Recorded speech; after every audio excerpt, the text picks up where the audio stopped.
She snatched my passport so fast my arm jerked back. It was 8:12 a.m. on a Friday, June 7th, right at the Delta counter at Orlando International. My carry-on was upright zipped tag, already printed. I had sunscreen compression socks and 3 bottles under 100 ml like they asked. I was ready. Then she leaned in. "No Disney for you. Stay and watch the dogs." And just like that, rip, my boarding pass was gone. Torn. One clean pull down the middle. My son looked at his phone. Didn't blink. I didn't scream. I didn't cry. I didn't even reach for the torn paper. I just picked up my purse, stepped around them, and walked toward the service desk. There was a young man in a red vest there, Aiden, his badge said. He raised his eyebrows. "They took your ticket." I nodded. "Want to cancel the rest?" he asked. I nodded again. "I paid for all 5, I said. He tilted his head. "You serious?" I slid my backup card onto the counter. "It's weird. You think you'll cry, that your hands will shake. But instead, I felt smaller. Like I'd shrunk 3 inches in public. I hated that my instinct wasn't to fight back, it was to obey. Like some part of me still wanted their approval. Later, I'd ask myself, if it's a family trip, why are they hiding who paid for it? If they're proud, why lie? I was quiet for too long. I should have questioned the hotel booking when they made me click. Confirm for them. I should have asked why my name was on all the receipts, but not on a single plan. I didn't even tell my cousin Jeanette the full story. Just said I wouldn't be joining. She said one thing before hanging up Alta. "That girl thinks you're furniture." She was right, but I still blamed myself. I let it get this far because I didn't want to lose weekends with my grandson. I pressed the cancel button myself. Then I waited because I knew eventually they'd ask what happened. Back home, I opened the drawer with all the receipts. It was the top right one in the kitchen, next to the folder labeled Property Tax 2022. Inside, printed booking emails, hotel confirmations, airline payment notices, everything under my name, all paid with my Chase Sapphire card ending in 3612. The round trip to Orlando alone was 2 742.32s. They didn't even check, not once. They used my name, my points, my credit, but made sure I wasn't part of the family trip. I wasn't forgotten. I was erased while being used. That's worse. I sat there staring at the PDF on my screen with my full name in the billing section and their names in the guests list. For a second, I wondered, would they have still gone if I hadn't paid, or would I just be selfish again? I forwarded the files to myself, then again to a new folder I made, just in case. Small step, but it helped. Have you ever had to keep receipts for your own kid? Not out of spite, but because somewhere deep down, you knew they'd lie about it later. I remember asking my son weeks ago, "Did you book already?" He said, "We just need your email for the e-ticket." No one says thank you anymore. Just need. I called Irene, my old coworker from the DMV, told her the short version. She said, "Damn. So you're the wallet and the dog sitter now." That line stung. Because it was true. I should have caught this earlier. The way they never booked me a hotel room with the rest. The way they left me off the group chat, then claimed, "Oh, sorry, thought we added you." I ignored so many signs just to stay close to my grandson. And then a thought hit me. If this was about family, why was I the only one giving? They thought silence meant weakness. It didn't. It just meant I was watching closer than they realized. I grabbed a red pen and circled one-line card holder Alta Gracia. It was on the hotel receipt for the package, $4,809.58. I'd printed it at the UPS store on Magnolia Avenue because my home printer kept jamming. The guy behind the counter looked at me and asked, "You want a copy or two?" I said, 4. One for me, one for my lawyer, one for the cloud, and one just because I don't trust anyone anymore. I sat at the dining table with folders, open highlighter in hand. I labeled everything flights, hotel, park, tickets, rental. Then I took screenshots, saved them to a Google Drive titled Trip I Wasn't Invited to. No fancy names, just facts. It's strange I didn't cry. I didn't even shake. I labeled, I backed up. I opened the fireproof safe and slid the documents in. Then I remembered how this all started. How many times I'd just helped with my card because their payments bounced. How I'd offered my credit just this once. How they moved from asking to expecting to acting like I owed them. I once said yes, so they could get approved for the lease on that gray Nissan Rogue. I co-signed. 2 weeks later, she said to my face, "It's in my name anyway." Really? Then why was the dealer still calling me when the insurance lapsed? If this was about love, why did it always start with, "Can you just..." I called Jeanette again. Told her I was getting things together just in case. She whistled low. "Alta," she said, "you're not paranoid. You're just finally done being easy."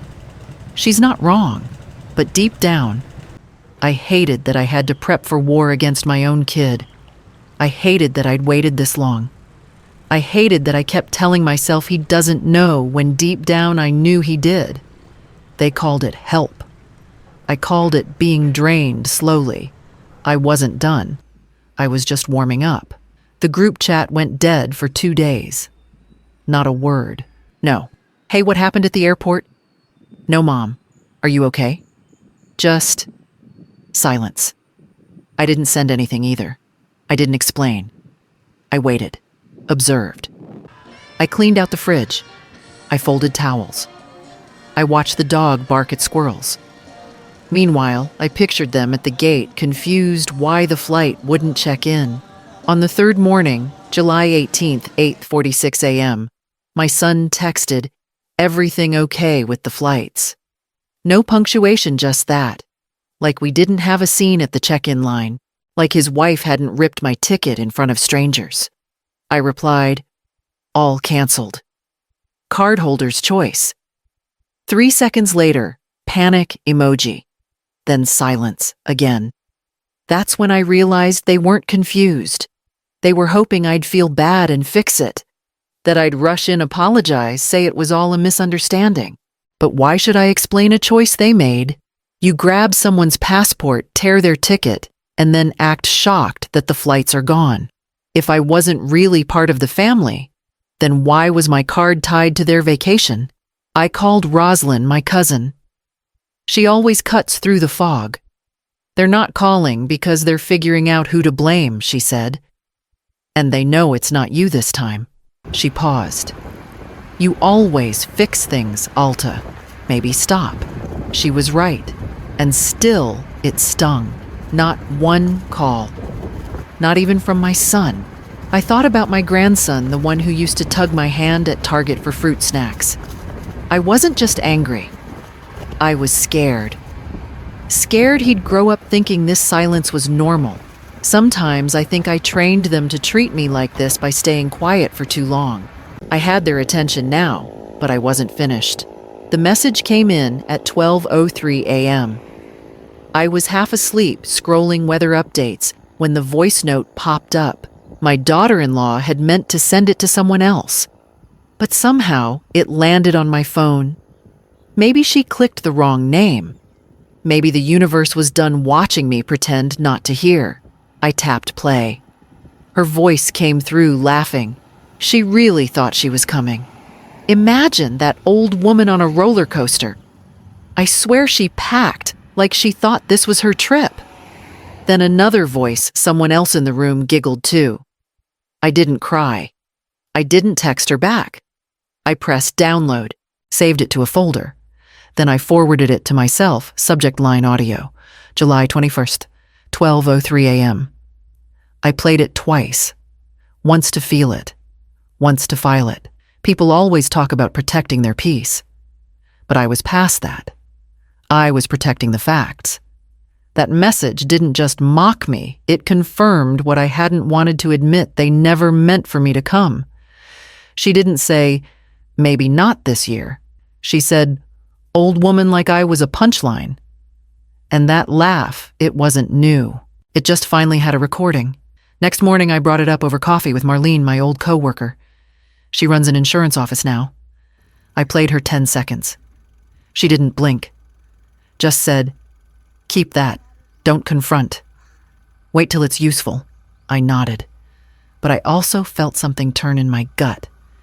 I'd ignored a lot of signs, like the time my daughter-in-law forgot to put me on the dinner reservation last Thanksgiving, or when she asked for my Costco card, but told her friend, "She doesn't even know how to use it." I used to laugh those things off. I thought if I didn't push, they'd see I'm not the problem. But that clip, I didn't show it yet. I was waiting for something bigger.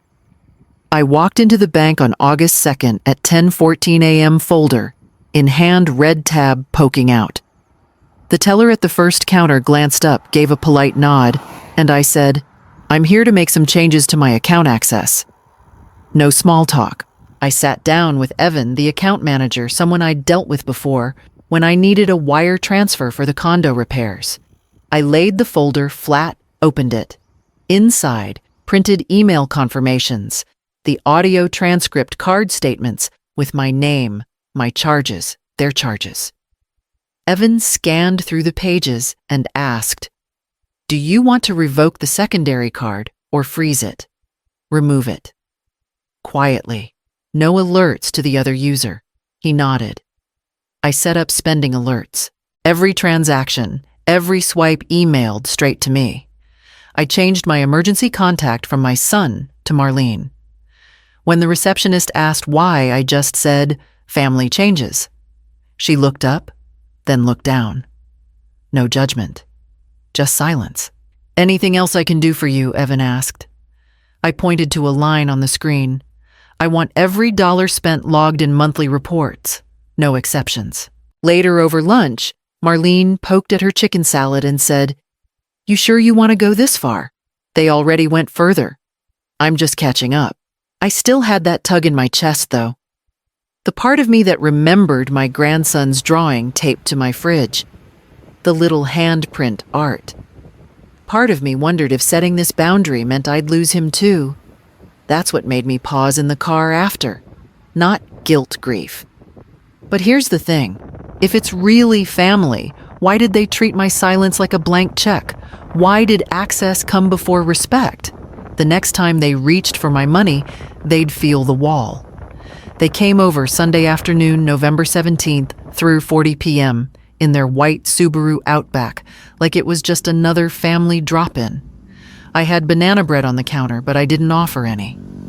She walked in like nothing ever happened, holding a grocery bag. My son followed quieter than usual, so she said, "Setting the bag down about Thanksgiving, maybe you could make your sweet potato casserole. The kids love it." I didn't say a word. I reached into the drawer, pulled out the printed bank summary, and slid it across the table. One line was circled in red secondary card access revoked. He blinked fast. "Mom, you didn't have to do this." I looked at him calm. "Neither did you." She sat back, crossed her arms. "It's not that deep. It was just a trip." I kept my eyes on her. "Then why lie? Why tear my ticket?" He said nothing. She glanced at the bank paper again, then at her untouched coffee. Usually, she drained the cup and asked for more. My neighbor Janine, who came by to return my Tupperware, caught the tail end of it. After they left, she leaned in and said, "I don't know what's going on, but that girl's got a face like she just lost Wi-Fi." I laughed, but I didn't feel good. Later that night, I sat on the edge of my bed holding the receipt from the plane tickets. I'd bought them on October 2nd at 9:42 a.m. 4 round-trip flights, $1.468. I remembered being excited. I thought it would be our first real vacation together. Thought I was being included. Maybe I saw the signs and ignored them. Maybe I was too scared to admit my place in their life had a price tag.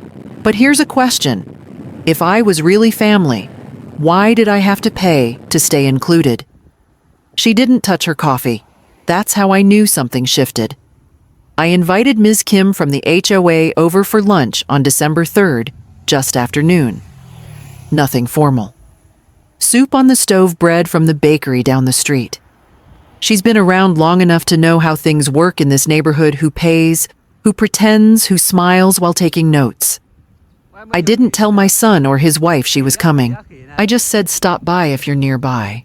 They arrived 10 minutes late, acting light. She kissed the air near my cheek. He asked if I'd fixed the loose hinge yet. Ms. Kim sat at the table, hands folded, listening. I brought up Disney like it was nothing. Funny thing I said, stirring the soup, I still have the itinerary saved. My daughter-in-law laughed too fast.